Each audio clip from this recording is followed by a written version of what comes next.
ये वही शहर है जिसे कुछ लोग इतिहास मानते हैं और कुछ लोग सिर्फ कहानी। एक ऐसी नगरी जिसके बारे में कहा जाता है, धरती पर स्वर्ग अगर कहीं था तो वो यही था। सोने जैसे महल, हीरों से सजी दीवारें और समंदर के बीच बसा एक ऐसा शहर जिसे जीतना लगभग नामुमकिन था। लेकिन फिर एक दिन पूरा शहर समंदर में समा गया। ना कोई निशान, ना कोई सबूत।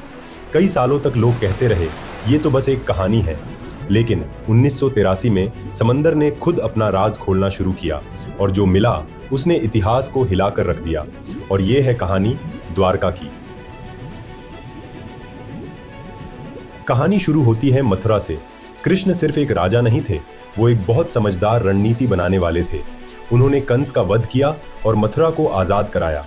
लेकिन असली युद्ध अब शुरू हुआ था, क्योंकि कंस का ससुर जरासंध, मगध का सम्राट, एक ऐसा ताकतवर राजा जिसकी सेना का कोई हिसाब ही नहीं था, उसने कसम खाई कृष्ण को खत्म कर दूंगा। और फिर एक बार नहीं, दो बार नहीं, पूरे 17 बार हमला किया और हर बार उसे हार मिली। लेकिन कृष्ण समझ गए थे ये असली जीत नहीं, ये तो एक ऐसी लड़ाई है जो कभी खत्म नहीं होगी। और तभी एक और खतरा सामने आया, काल यवन, एक ऐसा योद्धा जिसे कोई हरा नहीं सकता था। अब सवाल था लड़ना या बचना, और कृष्ण ने फैसला लिया, सीधे लड़ने का नहीं, रणनीति अपनाने का।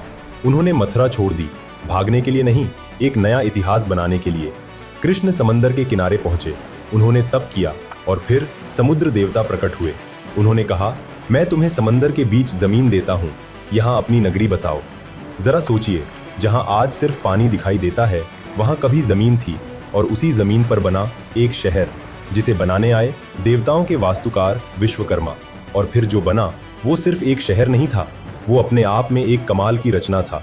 चौड़ी सड़कें, सजे हुए बाजार, सोने जैसे महल, हर घर के साथ बगीचे, और चारों तरफ बस समंदर ही समंदर।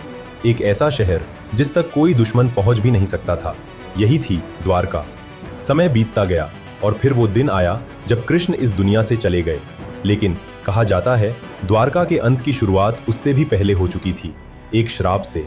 कुछ यादव युवकों ने एक ऋषि का मजाक उड़ाया और गुस्से में ऋषि ने श्राप दिया, तुम्हारा पूरा वंश तुम्हारे ही हाथों खत्म होगा। और यही श्राप धीरे धीरे सच होने लगा। कृष्ण के जाने के बाद द्वारका बदलने लगी। यादव वंश जो कभी सबसे ताकतवर था, अब अंदर से टूटने लगा। छोटी छोटी बातों पर झगड़े, अहंकार, गुस्सा, और फिर एक दिन ये झगड़े बदल गए गृह युद्ध में। अपने ही लोग एक दूसरे के खिलाफ खड़े हो गए, दोस्त दुश्मन बन गए, और देखते ही देखते पूरा शहर जंग का मैदान बन गया। ना कोई नियम, ना कोई रहम, बस विनाश। और आखिर में यादव वंश खुद ही खत्म हो गया। कुछ समय बाद अर्जुन द्वारका पहुंचे, लेकिन जो उन्होंने देखा वो किसी डरावने सपने से कम नहीं था। ना लोग, ना रौनक, सिर्फ खाली गलियां और हर तरफ सन्नाटा। एक ऐसा शहर जो कभी जिंदा था, अब पूरी तरह खाली हो चुका था। और फिर प्रकृति ने भी अपना रूप दिखाया। समंदर धीरे धीरे बढ़ने लगा। लहरें शहर की दीवारों से टकराने लगी। पहले किनारे डूबे, फिर सड़कें, फिर महल, मंदिर, सब कुछ। लोगों का बनाया हुआ हर निशान पानी में गायब होने लगा। और कुछ ही समय में पूरी द्वारका समंदर के नीचे चली गई, इतनी खामोशी से जैसे वो कभी थी ही नहीं। हजारों साल बीत गए, द्वारका एक कहानी बन गई। लेकिन 1983 में एक इंसान ने कहा, अगर ये कहानी है तो इसके सबूत भी होंगे। नाम था डॉक्टर SR राव। उन्होंने ठान लिया था समंदर अपने राज छुपाकर नहीं रख पाएगा। और फिर शुरू हुई खोज। वो समंदर में उतरे। अंधेरा, कम दिखाई देना, चारों तरफ खतरा, हर गोता एक जोखिम। लेकिन उन्होंने हार नहीं मानी। एक दिन नहीं, एक साल नहीं, पूरे 9 साल तक। और फिर एक दिन उन्हें कुछ अलग दिखा। समंदर की गहराई में पत्थरों की दीवारें, सीधी साफ लाइन में, जैसे किसी ने सोच समझकर बनाई हो। फिर धीरे धीरे और चीजें सामने आने लगी। बड़े बड़े लंगर, मिट्टी के बर्तन और पत्थर की बनी संरचनाएं। ये सब देखकर एक बात साफ थी, ये कोई प्राकृतिक चीज नहीं थी, ये था एक बसा हुआ शहर। और जब इन चीजों की जांच हुई तो नतीजा चौंकाने वाला था। ये अवशेष लगभग 3500 साल पुराने थे। यहीं से असली सवाल शुरू होते हैं।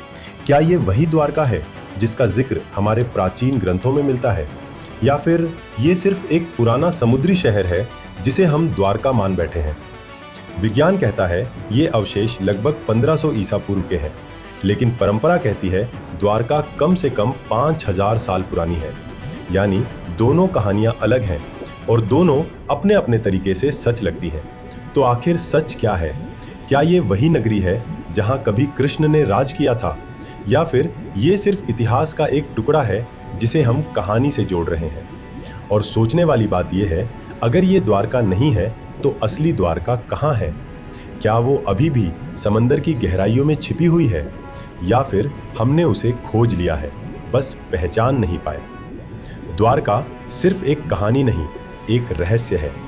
एक तरफ धर्म ग्रंथों में लिखी सच्चाई, दूसरी तरफ विज्ञान के मिले हुए सबूत, और इन दोनों के बीच खड़ा है समंदर, खामोश, गहरा और अपने भीतर अनगिनत राज छुपाए हुए। उसकी गहराइयों में शायद सच छुपा है, या फिर सच का सिर्फ एक हिस्सा। क्योंकि इतिहास हमेशा साफ नहीं होता, वो अधूरा भी होता है, टूटा हुआ भी, और कभी-कभी छुपा हुआ भी। किताबों में नहीं, लहरों के नीचे। और शायद द्वारका भी उसी छुपे हुए इतिहास का हिस्सा है, जो आज भी हमारे इंतजार में है।